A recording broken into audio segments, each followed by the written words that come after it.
Thank you for listening to the Speaking Out on Sex Abuse podcast with host Clara and Jimmy Hinton. If you're new to the podcast, please subscribe and share so you never miss an episode. Search for us on your favorite podcast app, or you can find the podcast on jimmyhinton.org and findingahealingplace.com. Please rate our show, subscribe, and share so we can spread the word. If you would like to support us and get exclusive rewards, go to patreon.com/speakingout. Find a tier that best fits you and join as a patron of the podcast. Now let's get into the show. Welcome to this week's podcast with host Jimmy Hinton. And Jimmy's mom, who is suffering from allergies now. It is that season. It is. I usually have allergies really bad right now, but mine are actually non-existent. So somehow I got off the hook. But yeah, the pollen is a-flying. I was working outside yesterday, and the pollen is definitely doing a job on me. Yeah, my youngest is really suffering with his allergies. So it's that time of year. Yes, it is, but I'm glad it's spring. Yeah, yes. It is beautiful. It is. Thank you to our patrons who make this podcast possible. And if you would like to become a patron, of course, head over to patreon.com/speakingout. And we just recently got 2 brand new patrons. So we thank you guys for your support. Thank you. And it's always exciting to meet new people. It is. So, the topic for today is why cutting ties with abusers is essential. Man, this is another one of those that we don't hear talked about very often, at least from this angle.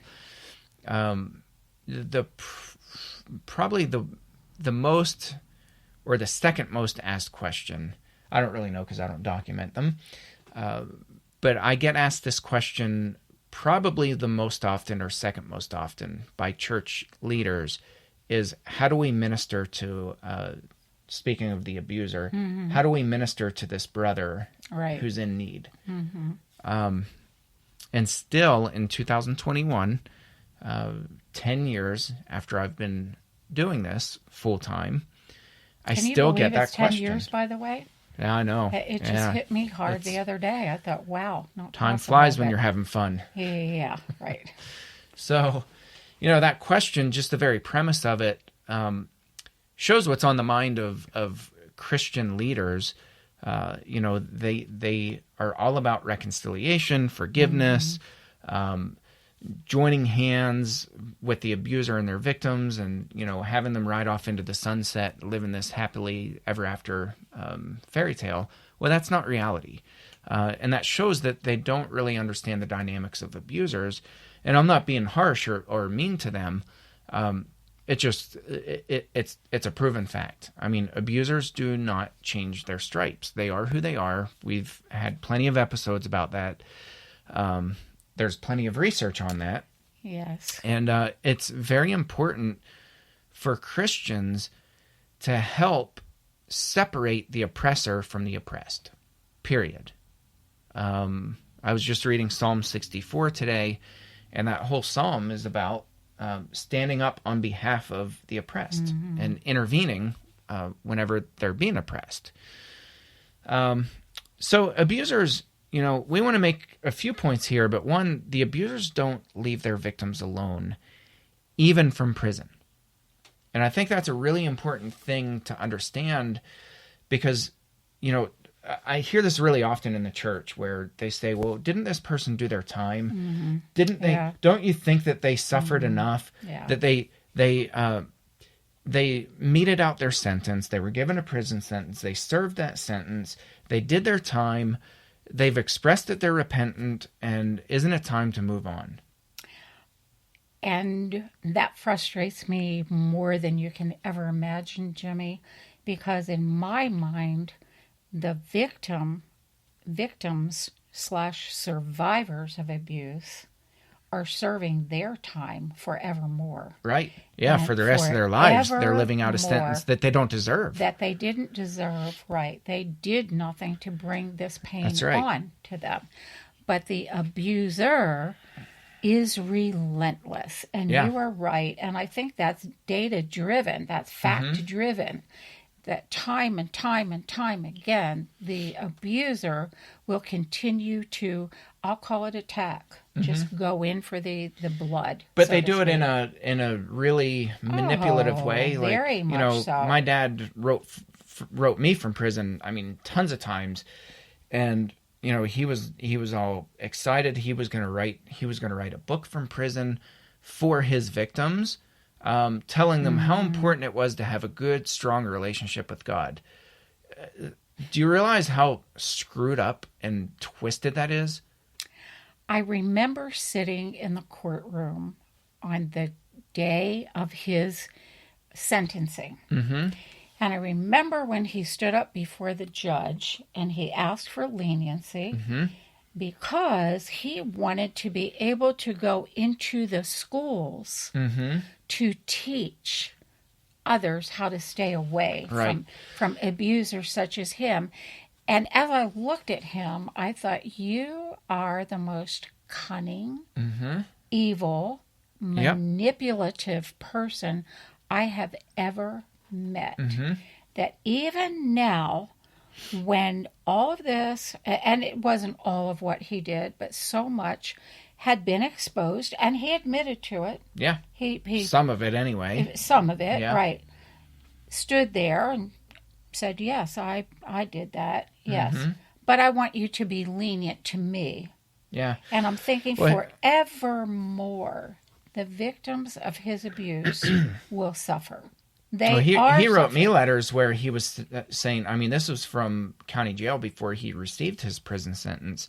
And he was saying, when I get out, I'm going to need you to give me a platform at church to be able to talk about God's grace and forgiveness. And I thought... that phrase that you just used, I'm going to need you to do. It wasn't a request, it was a demand. It was a command and a demand. He would leave me letters like that on the table. I need you to do this. I need you to do that.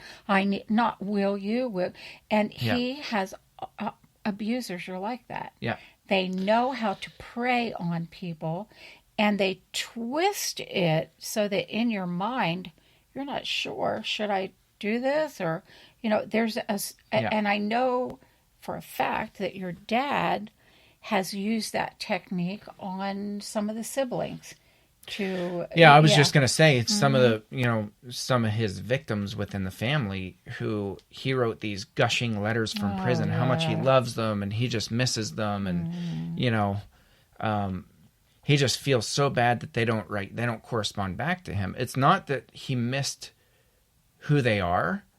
It's that he was using that to guilt them and shame them by subtly saying, you're not reciprocating letters. You're not writing to me. And, I'm just this poor, broken, lonely man in prison. So, this point needs to be made crystal clear. Abusers do not leave their victims alone, even from prison. Think about domestic violence and sexual abusers who keep their victims, who oftentimes is a spouse, under their control, not allowing them to leave. They'll give the empty promises. Well, I'm going to do better. I love you. I didn't mean this. I didn't mean it. It just happened.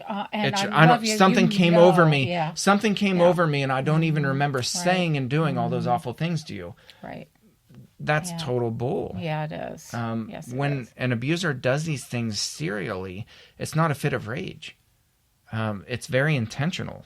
And as we know with sexual abusers, their actions are very well thought out. It's there's nothing impulsive about it. No, not at all. Nothing impulsive. And I think we need to differentiate that from regular, I'll call it regular sin, if you want to, for lack of knowing what to say.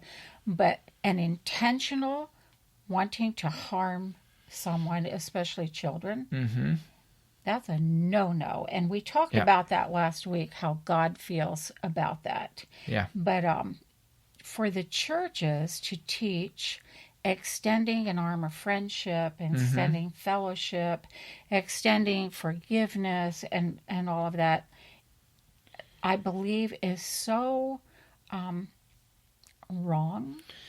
Yeah, I still remember. I mean, but that's a script that they assume reconciliation and forgiveness. They just automatically assume that, Right. and so that becomes the mandate that if you've been victimized, the onus is on you to forgive and to Right. reconcile with your abuser. Or what? You Or can you're- never or heal. you're kicked out of the church, or you can't heal. Or you Right. won't heal. Or you're full of bitterness if Yes. if you don't reconcile with your abuser, Yes. you're just full of all this And hatred the and scripture bitterness. also, if you don't forgive, God won't forgive you. On and on. And the guilt, the layers of guilt Yeah. that is thrown on an abused survivor is terrible. Yeah. Absolutely But I remember years horrendous. ago, Focus on the Family had reached out to me, and they said, we caught wind of your story and we just think it's really powerful, and we would love to do a special on it was on your relationship with your dad. And, we're coming from the angle of reconciliation. And they're like, if you could send us a short video where you spoke about how you and your father reconciled, we'll review that. And, we want to really consider having you on and doing a feature story. So I wrote them back and I was like, to be blunt, that's not my story. Yeah. Right. My story is not a story of reconciliation. Because I talk to my father doesn't mean that we have this riding off into the sunset story where we live happily ever after. That's not my story. But I'll still send you a video. So I sent them a video, and they replied back. I mean, within a day, they replied back and said, yeah, we're sorry, but this doesn't fit. This doesn't fit what we were looking for. And I was like, yeah, I mean, Okay. I knew that.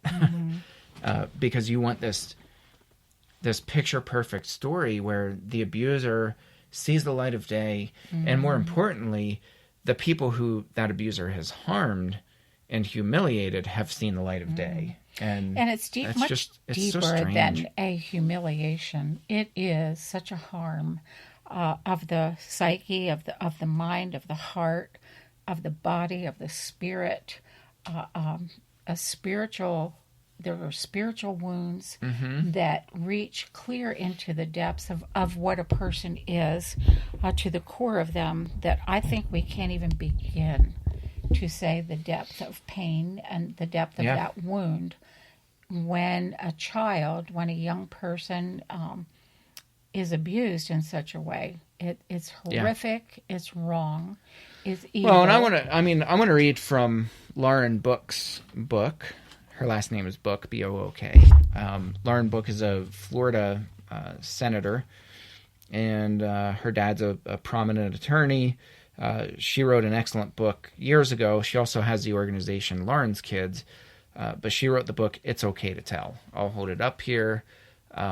Excellent, excellent book. Sure is. But I want to get you into the mind of the abuser. Her abuser happened to be her nanny, female nanny, and she was brutally abused, sexually, physically, emotionally, spiritually. She was abused. But here's what I mean. Abusers don't leave their victims alone. And I say even from prison. I'm going to fast forward for a second, then I'm going to back up to this little blurb. But Lauren writes about her abuser when she was put in prison. She would write love letters to Lauren from prison. And Lauren talked about how she really struggled with that because she felt so guilty for not writing her back. So eventually she did. And she was writing her abuser in prison because she felt guilt, and she felt obligated to reciprocate that quote unquote love back to her. And it's just so manipulative. It's such an entrapment. The whole thing is. And when you think about it, isn't that part of the thrill? Absolutely, of it an is. abuser? 100%. Yeah. So my dad was doing that too. Right. He was writing letters to his then minor victims. Right. And he had done the most horrific things to these little kids. And their father had spoken to me, and otherwise I wouldn't have known that. But, I remember him calling me up, and he's like, are you aware that your dad was writing love letters? He said it sounded like a teenager gushing over his teenage girlfriend. He was writing love letters addressed to this man's daughters from prison. Now, how that ever got through, I don't know. That's a major boo-boo on the side of the prison. But obviously the dad intercepted letters and never allowed his daughters to read them. But it shows what's on his mind from prison, what he's doing. And he's writing love letters to his victims. It just messes the mind up so badly. So badly. So here's what Lauren writes. After she writes about this physical, where she was badly beaten by her sexual abuser. And by the way, Lauren she was a young child. She was a minor. So here's what she says.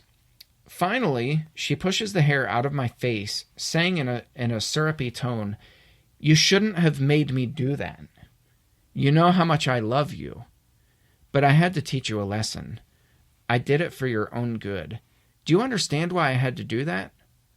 And then Lauren goes on, "I'm still frozen in terrified silence until I realize from her expectant look that I'm supposed to answer yes. What do you say? I'm sorry. Will you do that? Will you do what I tell you now? Yes. So I do. And afterward, she takes me in her arms and spoons with me in her bed, rocking me and saying soothing things in my ear."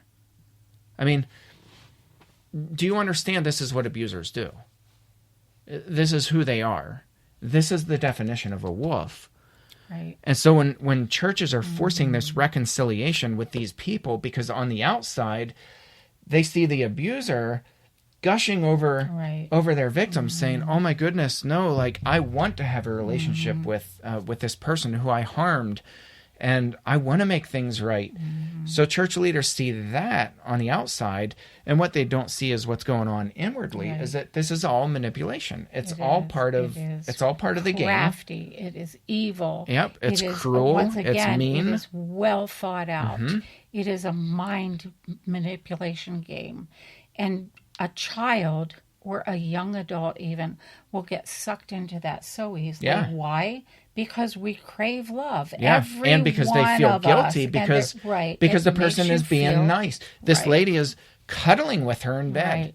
What a saying soothing things in her ear. Mixed up message. Do you realize what that does to somebody psychologically? It would screw with your mind so bad. So, what abusers do, they promise their victims the world while also taking their world away from them. It's a good way of putting it, and it is a truthful way of putting it. Yes. So, the second big point we want to make is that churches often focus on reconciliation between abusers and their victims, especially if they're married to each other. So it's this whole idea that, the only way that you can divorce biblically is if your spouse cheated on you. I mean, right? We grew up hearing that and believing that and being told. My dad preached sermons like that. The only means for a biblical divorce is if a spouse cheats on the other. There is still a shadow that is over me when I'm asked, "Are you married?" And I will at first I lied. I'll be honest to you, and I said yes. I would say yes, because there was such a shame. I'm married to Jesus. There was such a shame on my part for a failed marriage. I have come to understand now I didn't fail in that marriage. No. I did not fail in that marriage. The man I was married to was evil. He was treacherous. He harmed children. He harmed many of my children. And I want nothing to do with him. Yeah. Now I can say that, but it's many years later. Yeah. And I will tell you that the church's teaching on divorce, even among the most horrific of abuse, is you need to forgive. And if you are living a godly life, you can win that person over. Yeah. Well, not true, people. No, it's not. Not true. No, and that's certainly, that's not the context that Paul was talking about. Not at all. Winning over your spouse. Right. He's talking about unbelievers who are not abusive. Right. Clearly, Paul's not writing about abusive, oppressive Instead, evil, we're told wicked what? people. Cut them off. Right, Be yeah, done evil with- people, yes, deceivers. Cut them off. Yeah, have nothing to do with them. And I will tell you, there is a weight that is lifted when you do that. Yeah. When you but you have to have people who back you up on that. Yes, you do. Because It's trying to not cut the easy, abuser out of your No. life, they're so persistent that they keep coming back. They'll keep writing letters. They'll keep calling. Yes. They'll keep worming their way back into your life. And they're doing this stuff in front of other people. And that, again, that's by design. So it's this gushing, oh my goodness, I'm being so kind to her, and I've asked for forgiveness, and look at how she's treating me. I'm now the victim. I got told right. That's what abusers by say. members of the church that your husband said you just went crazy. You were so mean to him, and you wouldn't talk to him, and you were no, I didn't go crazy. I just got smart. My eyes got opened. Yeah. And I don't want anything to do with that. But you're right, Jimmy. You have to have support to do that. Yeah. It takes a lot of strength to be able to. I mean, church leaders ought to, and I say church leaders because that's kind of my focus. And, I really work hard because there are so few church leaders who get it right. I really work hard to try to explain to them and help them see that there's more to the story than what they see when somebody puts an arm. If somebody's putting an arm around somebody who they horrifically victimized, that ought to be red flag number one, like atomic bomb level, big time, where you push their arm off of the victim, and ask the victim, "Are you okay?" They shouldn't be anywhere near their victims, unless that victim is the one who initiates the beginning of reconciliation. And I think that's rare, though. It is rare. It's incredibly rare. Yes. So, why do churches focus on reconciliation besides for bad theology? Well, I have a couple things written down here, but one, abusers give empty promises to church leaders. Oh, I promise I'm a changed man. Yeah. Or they deny abuse altogether. They give empty promises, they minimize the abuse, or they deny it altogether. And they say, my goodness, if I ever did anything to harm anybody, right? Mm-hmm.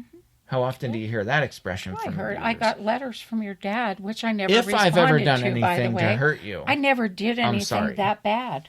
Never, really? You never did anything that bad. Really? Okay. Yeah. Right.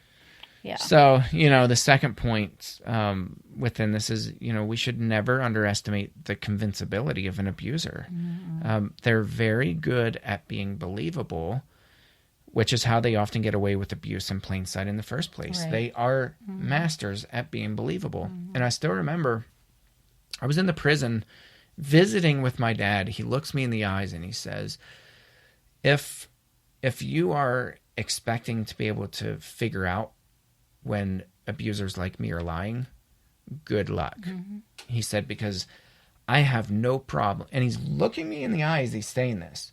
He said, I have no problem looking you in the eye and lying to your face, and you will never know that I'm lying.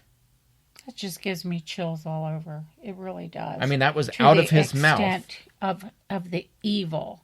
This is in the context of sexual abuse of minor children. Mm-hmm. Horrific. I mean, he had rape charges. I mean, this is the worst of the worst of the worst of the worst. And he's looking me in the eye saying, I have no problem looking you in the eye and lying through my teeth, and you would have no idea. Mm-hmm. See, for me, if I do anything wrong, I'm so racked with guilt that I suck at lying.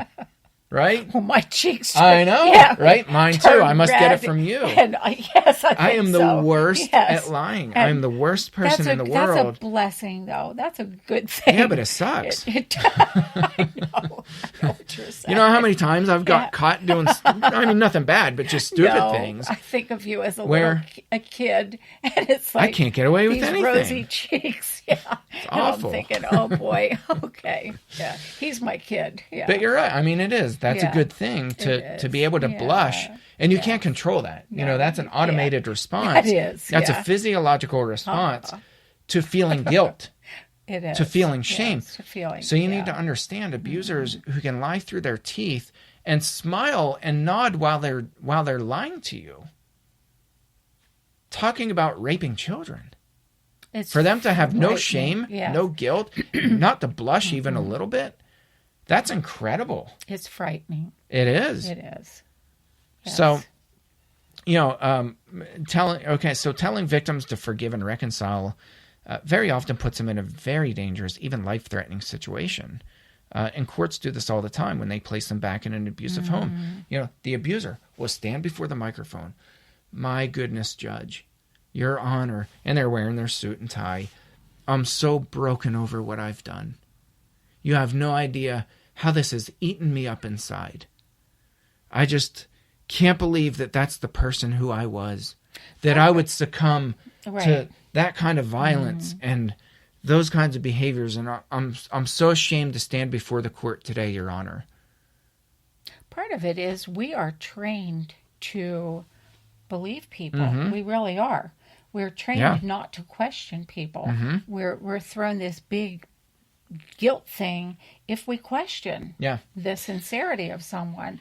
So we're trained from little up to just accept what somebody says. Take it at face value. It's don't question their motives. If they tell you don't be too judgy. They have turned a leaf and they're a new person, believe them. Because if you question them, you are the bad person. You are the wrong person. You are the one that needs scolded. And it's nobody's able to truly look into somebody's heart except for God, which is totally bogus. Yeah, it is. There are lots of scriptures that talk about looking into people's hearts. Right. God is not the only one who can peer into people's hearts. Now, God is the only one who knows people's hearts fully, but absolutely we can look into people's hearts. We can know what's on their hearts and their mind, at least to a pretty big extent. So I'm going to read an excerpt of a letter that I just pulled this out randomly. So, I mean, this is from a couple years ago. But no, this is from your dad, Yeah, right? This is from my dad. He wrote this from prison. So he starts off, I pray all is well with you and your family. Just wanted to wish you a very happy birthday and to tell you that in my humble opinion, the world continues to be a much better place with you on it. I'm proud to call you my son and friend. Now, when you read that, if I were just to give this letter to somebody and say, hey, here's a letter that my dad wrote me, you know what the response would be? Aww. Right? Yep. I turned him into the police with you. He's in prison for the rest of his life. And I want to say because of us. It's not because of us. Because, no, it's because of his actions. It is what. But we were the ones who reported him. He knows that. Yes. He has written me scathing letters from prison. But then he writes me this, and if I didn't know better, I'd be like, ah, and I would let my guard down and be like, what a soft-hearted, kind man.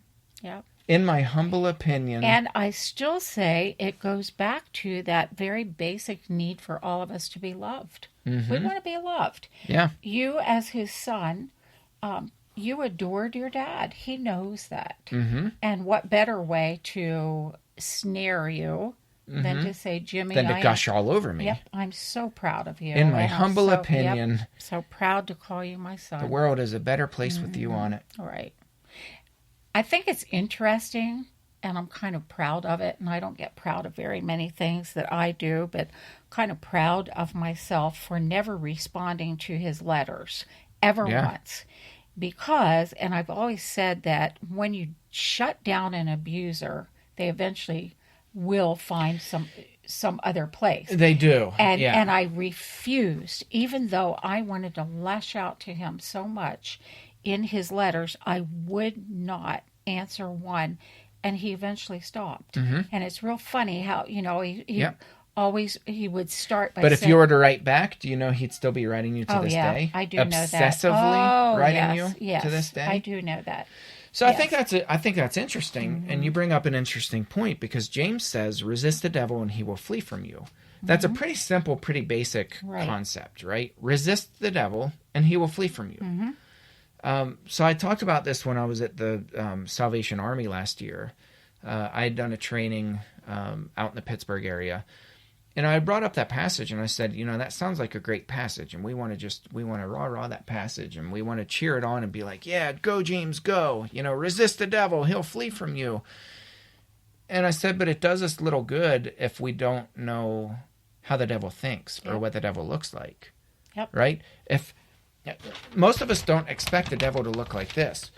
Mm-hmm. Just wanted to wish you a very happy birthday and to tell you that in my humble opinion, the world continues to be a much better place with you on it.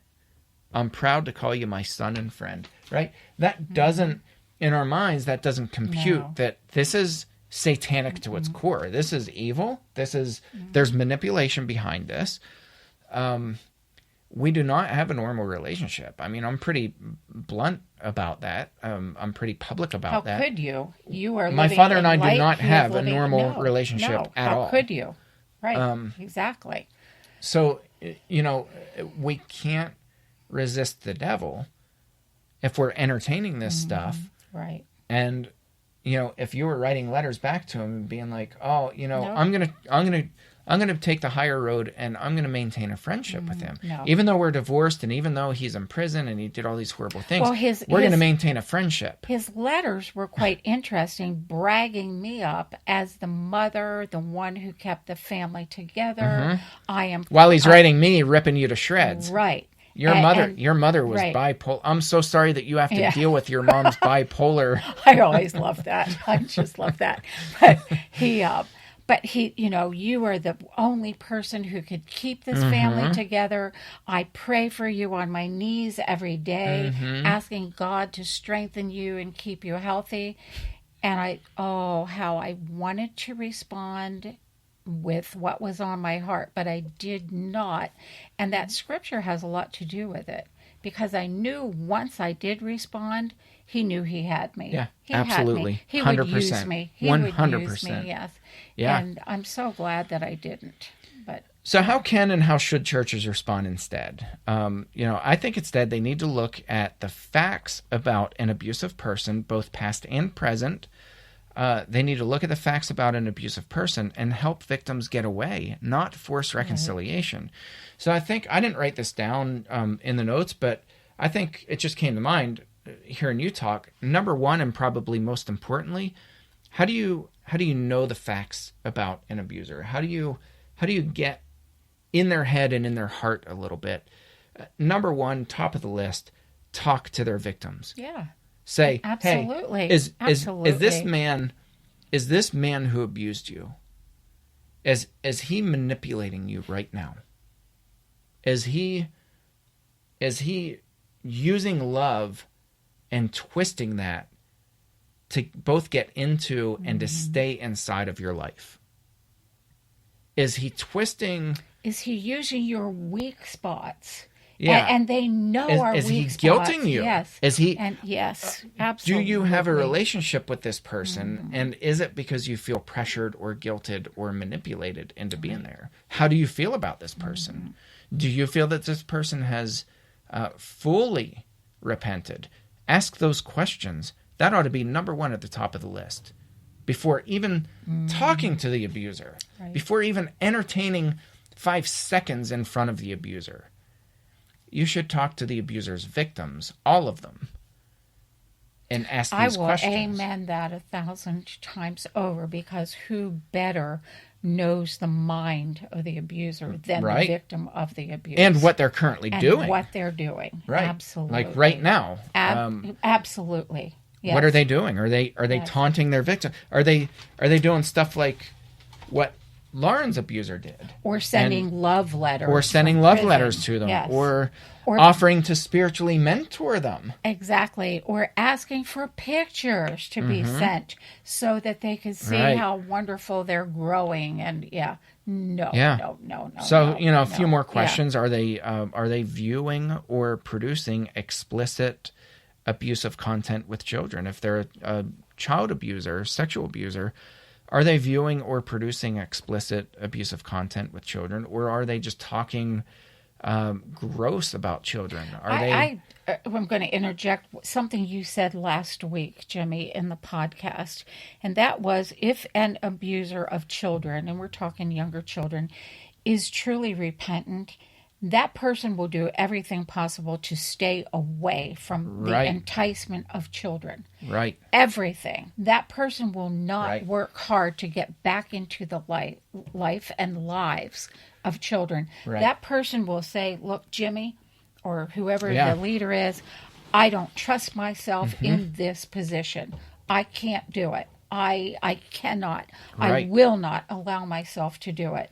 I am a changed person. Yeah. By but that, you won't hear. I mean, you won't hear that from them. You won't. I mean, you're just but not. I'm saying, right? If we heard something like that, it might be an indication. Right. Yes. Do they have a history of shaming or name calling or talking bad about a partner? Do they have multiple allegations of sexual abuse? Do they give misleading statements or blatant lies? About their degrees, about where they were, about their interests, about anything. Are they lying or misleading you in any way? And finally, but certainly not an exhaustive list, do they have a criminal history? If so, look it up. Find out what they've done. Research. Find out the facts. Right. And do not force reconciliation. That should not be your first response. So we're going to leave you with this truth bomb today. Look at the facts. Abusers are fairly easy to identify. Don't get reeled in by their charm. Keep them away from their victims unless their victims request a process of reconciliation, and even then use extreme caution. Ooh, please. We'll leave you with that. Thank you for tuning into this episode. We'll catch you next round. Thanks again for listening to today's episode. Thank you to our patrons who make the podcast possible. If you found it helpful, please follow on Spreaker and search for the Speaking Out on Sex Abuse podcast in your favorite podcast app. Be sure to hit subscribe and rate the show. If you believe in what we do, consider supporting the podcast by becoming a patron. And check out the cool rewards our patrons receive. Share with your friends and tell the world. Join us in speaking out on sex abuse so we can change the tides and prevent abuse.